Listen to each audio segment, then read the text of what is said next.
नमस्कार दोस्तों, मैं भूपेंद्र कुमार IIT ट्यूटोरियल के यूट्यूब चैनल में आपका हार्दिक स्वागत करता हूं। मैं आज आप लोगों के सामने हिंदी भाषा का एक और महत्वपूर्ण टॉपिक संज्ञा लेके आपके सामने प्रस्तुत हुआ हूं। आज तो हम संज्ञा में देखेंगे संज्ञा किसे कहते हैं और संज्ञा के प्रकारों को विस्तारपूर्वक चर्चा करेंगे। तो आइए शुरू करते हैं आज की क्लास। वीडियो शुरू करने से पहले वीडियो को लास्ट तक जरूर देखें, जिससे आपको अधिक से अधिक जानकारी प्राप्त हो सके। तो आइए शुरू करते हैं आज की क्लास। तो सबसे पहले हम जानते हैं संज्ञा। संज्ञा का अर्थ क्या होता है? संज्ञा का अर्थ होता है नाम।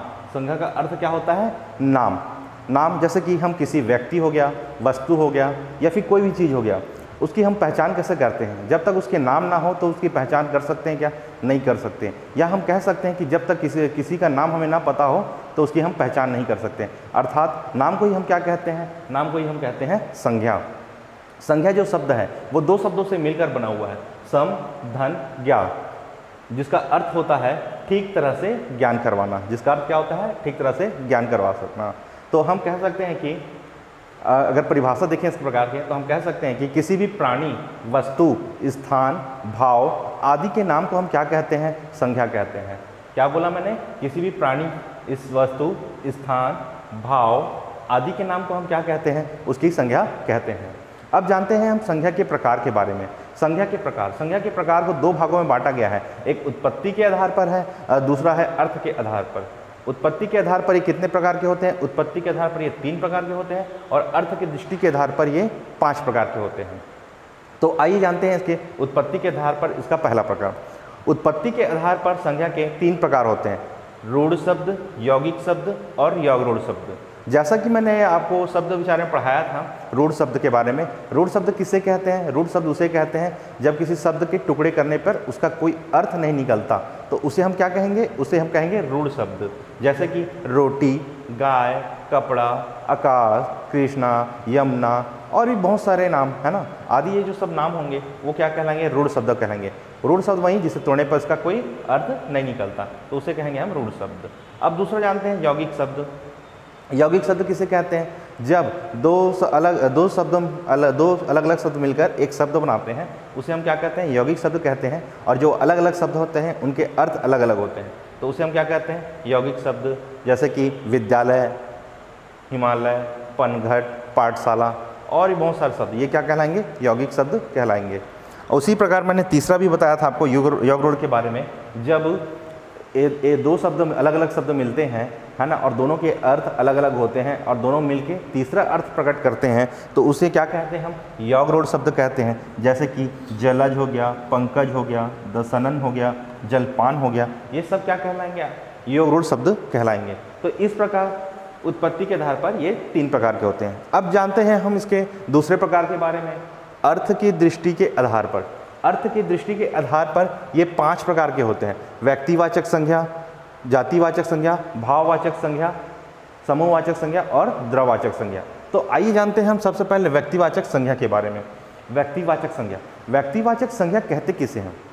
व्यक्तिवाचक संज्ञा उसे कहते हैं जिस संज्ञा शब्द में किसी व्यक्ति, वस्तु, स्थान, विशेष का नाम अगर आता है तो उसे हम क्या कहते हैं? व्यक्तिवाचक संज्ञा कहते हैं। जैसे कि मैं स्त्री पुरुषों के नाम, स्त्री और पुरुषों के नाम, जैसे कि हो गया राधा, कृष्ण, मोहन, सोहन, राकेश, अजय, कुछ भी जो भी नाम आएंगे हमारे सब किस में आएंगे? व्यक्तिवाचक संज्ञा में आएंगे। उसी प्रकार देखते हैं नदियों के नाम। जो जितने भी नदियों के नाम हैं, जैसे कि हमारी हुई चंबल हो गई, लूनी हो गई, माही हो गई, गंगा हो गई, यमुना हो गई, तो जितने भी नदियाँ हैं, जितने भी नदियों के नाम आए वो सब क्या कहलाएंगे? हमारे व्यक्तिवाचक संज्ञा कहलाएंगे। अब उसी प्रकार जैसे कि त्योहारों के नाम देखते हैं। त्योहारों के नाम आ गए हमारे, होली हो गया, दिवाली हो गया, रक्षाबंधन हो गया, और भी त्यौहार हो गए हैं, भाई दूज हो गया, है ना। जितने भी त्यौहार आए हमारे, तो वो त्यौहार हमारे क्या कहलाएंगे? व्यक्तिवाचक संज्ञा कहलाएंगे। उसी प्रकार दिनों के नाम हमारे, जैसे हम सभी को पता है कि हमारे हफ्ते में कितने दिन होते हैं? 7 दिन। तो ये 7 दिनों जितने भी नाम आएंगे उनका क्या होगा? ये व्यक्तिवाचक संज्ञा होंगे। उसी प्रकार नगरों के नाम, नगरों के नाम जैसे कि हो गए दिल्ली, मुंबई, कलकत्ता, आगरा, नागपुर, कानपुर आदि जितने भी नगर आएंगे वो सब क्या कहलाएंगे? व्यक्तिवाचक संज्ञा कहलाएंगे। उसी प्रकार पर्वतों के नाम, पर्वतों के नाम हो गए जैसे कि हिमालय, सतपुड़ा, विंध्याचल, कंचनजंगा, एवरेस्ट, जितने भी पहाड़ों के नाम आए वो सब क्या कहलाएंगे? व्यक्तिवाचक संज्ञा। उसी प्रकार महीनों के नाम, हमारे 12 महीने जितने, जनवरी, दिसंबर, जनवरी से लेकर दिसंबर तक के, है ना, ये जितने भी महीनों के नाम आएंगे वो क्या कहलाएंगे, हमारे व्यक्तिवाचक संज्ञा कहलाएंगे। उसी प्रकार हमारे देश के नाम हो गए, जैसे कि भारत हो गया, पाकिस्तान हो गया, चीन हो गया, है ना, और भी बहुत सारे देश, ये सब क्या कहलाएंगे, व्यक्तिवाचक संज्ञा। तो ये थे पूरे व्यक्तिवाचक संज्ञा। अब जानते हैं हम जातिवाचक संज्ञा। जातिवाचक संज्ञा किसे कहते हैं? जातिवाचक संज्ञा वह संज्ञा शब्द है जिसमें किसी जाति का बोध होता है, तो उसे हम क्या कहते हैं, जातिवाचक संज्ञा कहते हैं। जैसे कि मैंने लिखा है ये नदी, अगर मैं नदी की बात करूं तो एक नदी के अंदर बहुत सारी नदी आती हैं, यमुना, गंगा, जो भी हो नदी, ये सब क्या है, नदियों के नाम है, तो उसके अंदर क्या आता है, नदी के अंतर्गत ही आते हैं ये, तो ये क्या कहलाएंगे, जातिवाचक। उसी प्रकार पर्वत के अंदर भी बहुत सारे पर्वत आएंगे, हिमालय, सतपुड़ा, विंध्याचल, है ना, तो ये सब क्या किसको बता रहे हैं, एक जाति है उसकी पर्वत, उसको बता रहे हैं। उसी प्रकार लकड़ी से भी बनी बहुत सारे लकड़ी होती है, नीम, पीपल, बबूल, है ना, इस सब की लकड़ी, तो क्या है, लकड़ी एक क्या है, जाति है।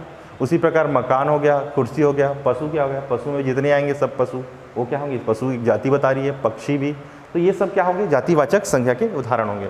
अब जानते हैं हम भाववाचक संज्ञा के बारे में। भाववाचक संज्ञा किसे कहते हैं? भाववाचक संज्ञा वह संज्ञा है जिसमें किसी पदार्थ की अवस्था, गुण, दोष और भाव आदि का क्या होता है, बोध होता है, तो उसे हम क्या कहते हैं, भाववाचक संज्ञा। जैसे कि और भाववाचक संज्ञा को शब्दों का जो निर्माण होता है, भाववाचक संज्ञा शब्दों का जो निर्माण होता है वह संज्ञा, सर्वनाम, विशेषण, क्रिया तथा अवयव के द्वारा होता है। इस कैसे होता है, इसमें जब ये संज्ञा, सर्वनाम, विशेषण, क्रिया तथा अवयव में आव, त्वा, पन, ईमा, हट, ता और भी बहुत सारे जब प्रत्यय जुड़ते हैं तब क्या होता है, भाववाचक संज्ञा का निर्माण होता है। तो जैसे कि हम देखते हैं एक एग्जाम्पल, संज्ञा से जैसे भाववाचक संज्ञा का हमको निर्माण करना है तो उसे कैसे करेंगे, जैसे कि पुरुष में जब त्वा प्रत्यय जुड़ेगा तो क्या हो जाएगा, पुरुषत्व, ये भाववाचक बन जाएगा, संज्ञा से क्या बन गया, भाववाचक संज्ञा। उसी प्रकार नारी एक संज्ञा शब्द है, अगर इसमें त्वा शब्द प्रत्यय जोड़ दिया जाए तो ये क्या कहलाएंगे, नारीत्व। उसी प्रकार बालक में अगर त्वा प्रत्यय जुड़ गया तो क्या कहलाएगा, बालकत्व। उसी प्रकार पशु में अगर त्वा प्रत्यय जुड़ जाएगा तो क्या कहलाएगा, पशुत्व। तो ये क्या है, संज्ञा से भाववाचक संज्ञा बने।